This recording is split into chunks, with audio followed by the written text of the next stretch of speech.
This is the summary for our lesson 29, entitled On the Banks of the Jordan, Numbers 31 through 33. And the theme for tonight's lesson is God is who He is, and He is holy. God is who He is, and He is holy. Good evening, men. We are winding down our study of the Red Sea to the Jordan River. It's been a great and challenging journey.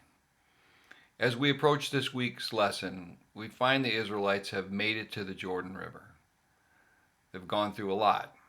They've suffered a lot, much of it self-inflicted. And they are being directed by God through Moses to engage now in genocide. So I found myself with conflicted emotions.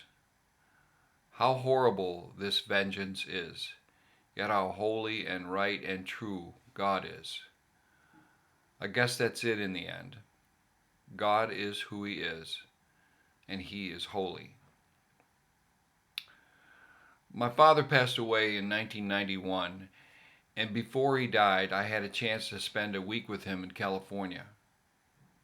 He had a lung disease that was rapidly taking his breath. I didn't know how long he would live when I visited, but it turned out that he would be gone in the next month. He had a lot of issues and didn't really model well a good spiritual head of household for our family. But in his last days, he wanted to get closer to God and His Word. I was grateful for his time with God, but his reaction to these passages, the ones that we are reading and struggling, has haunted me. In essence, he was saying that he was struggling with accepting a God who was so prone to violence, who would not only condone but initiate so much bloodshed. It really troubled him, and troubles me for him because I don't know where he ended up. But God is who He is, and He is holy. Not only is God holy, but He has commanded that His people, the Israelites, be holy too. Leviticus 19:2. And the Lord spoke to Moses, saying, Speak to all the congregation of the people of Israel, and say to them, You shall be holy, for I, the Lord your God, am holy. This is the perspective I need to be able to understand and accept Numbers 31. And it helps me even to understand better Moses' attitude and reaction to Gad and Reuben in Numbers 32. The narrative picks up from the end of chapter 25 after Moab had seduced Israel by way of Balaam's conspiracy and the use of the Midianite women to persuade the Israelites to indulge in sexual immorality and ultimately idol worship. In Numbers 25:16, God says to Moses, Treat the Midianites as enemies and kill them. The Midianite campaign is punishment for their seduction of Israel away from her true husband, the Lord. The Midianites were descendants of Abraham. Midian was Abraham's son through his wife Keturah.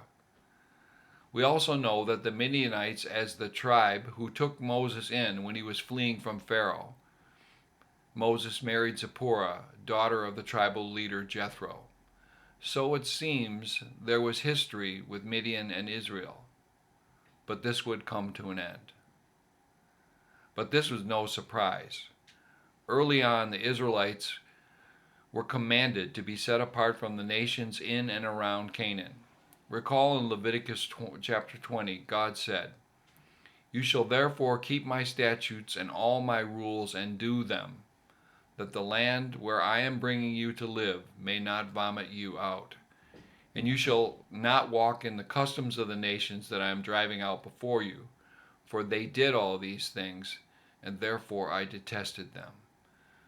But I have said to you, You shall inherit their land, and I will give it to you to possess, a land flowing with milk and honey. I am the Lord your God, who has separated you from the peoples. Early in Exodus 23, God outlined how it would be done.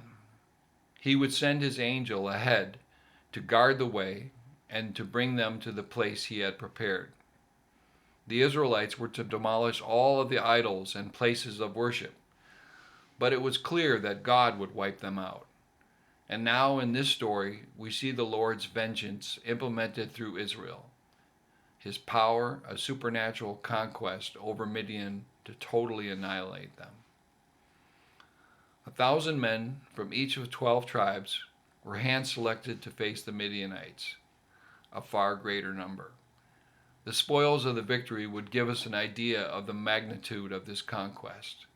675,000 sheep, 72,000 cattle, 61,000 donkeys, 32,000 human prisoners. It was customary in battle to spare all the women and children, but Moses would not have it. It was the women who were instrumental in the great sin against God. All the boy children and women who had slept with a man would be killed.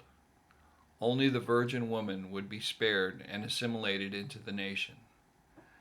I find it hard to swallow, but this is what God prescribed. Israel was to be set apart, and they were not to mix with any of the neighboring countries. The soldiers were also to purify themselves after the battle as well. Any soldier who had killed someone, or any soldier who had touched a dead person, would have to remain outside the camp and go through the purification rites before they could return. Further proof that this was of the Lord. So there were two things going on here. God had chosen a people for himself. They were his beloved.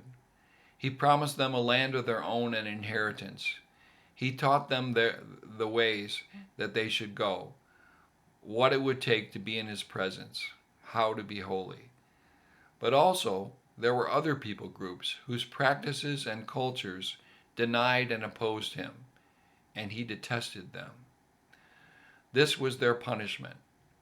It gives us a better picture of the magnitude of sin and how it repulses God. And we can see that when Israel would give in to the seduction of these other cultures, when they would worship other gods, how this grieved God so much, who loved them so much. They were his chosen and his family, and out of this nation he would enter the world to take care of sin once and for all. For everyone who believes in the name of Jesus and confesses with their mouths that he is Lord. I'd like to take a quick look at Moses' reaction to the proposal of Reuben and Gad, two of the 12 tribes, to remain on the east side of the Jordan and to take that land as their inheritance. The two tribes had a good argument. We've got a lot of livestock, it's what we do, and this land that we just conquered seems perfect for livestock. We'd like to stay here. Moses reacts strongly. I would propose that he reacted out of jealousy for God's plan. He knew what the plan was. He knew the boundaries of the promised land, and where Reuben and Gad wanted to settle didn't fit with this plan.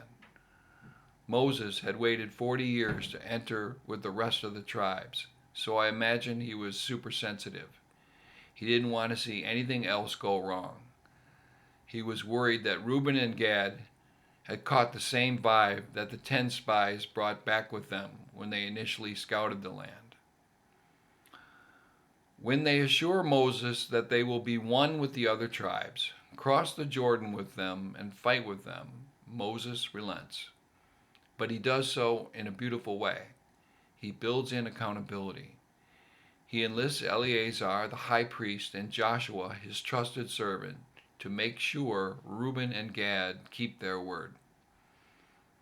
And Moses' final piece of accountability are these words of truth. But if you fail to do this, you will be sinning against the Lord, and you may be sure that your sin will find you out. God is who he is, and he is holy. The last chapter of our lesson is Moses' travelogue. He meticulously records all of the times Israel broke camp and moved on from the time they left Ramses to the time they arrived at the east bank of the Jordan River. 41 times, at least that's how many I counted, they broke camp. This nation, this people group, numbering in millions, packed up and set down 41 times in the 40 years since they had left Egypt.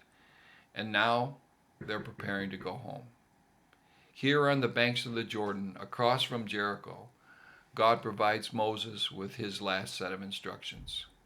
We will cover those next week, but he begins appropriately with a familiar warning. When you cross the Jordan into Canaan, drive out the inhabitants of the land before you. Destroy all their carved images and their cast idols, and demolish all of their high places. Take possession of the land and settle in it, for I have given you the land to possess. After some brief instructions on how to divide up the land, God ends with this warning. But if you do not drive out the inhabitants of the land, those you allow to remain will become barbs in your eyes and thorns in your sides.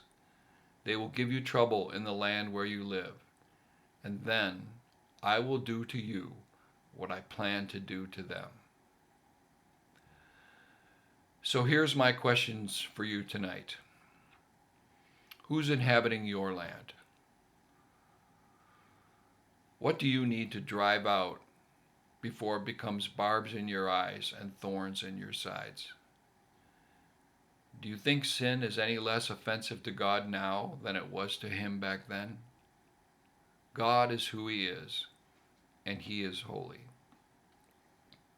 I would like to end tonight with a prayer of Moses from Psalm 90. Lord, you have been our dwelling place throughout all generations. Before the mountains were born, or you brought forth the whole world, from everything everlasting to everlasting you are God. You turn people back to dust, saying, return to dust, you mortals. 1,000 years in your sight are like a day that has just gone by, or like a watch in the night. Yet you sweep people away in the sleep of death. They are like the new grass of the morning. In the morning it springs up, but by evening it is dry and withered. We are consumed by your anger and terrified by your indignation. You have set our iniquities before you, our secret sins in the light of your presence. All our days pass away under your wrath. We finish our years with a moan. Our days may come to 70 years or 80 if our strength endures, yet the best of them are but trouble and sorrow, for they quickly pass and we fly away. If only we knew the power of your anger. Your wrath is as great as the fear that is your due. Teach us to number our days, that we may gain a heart of wisdom. Relent, Lord. How long will it be? Have compassion on your servants. Satisfy us in the morning with your unfailing love, that we may sing for joy and be glad all our days. Make us glad for as many days as you have afflicted us, for as many years as we have seen trouble. May your deeds be shown in your servants, to your servants, your splendor to their children. May the favor of the Lord our God rest on us. Establish the work of our hands for us. Yes, establish the work of our hands. Amen. Well, blessings on you guys this week, and we will see you next week for the last lesson of this study, and I look forward to that. Have a good night.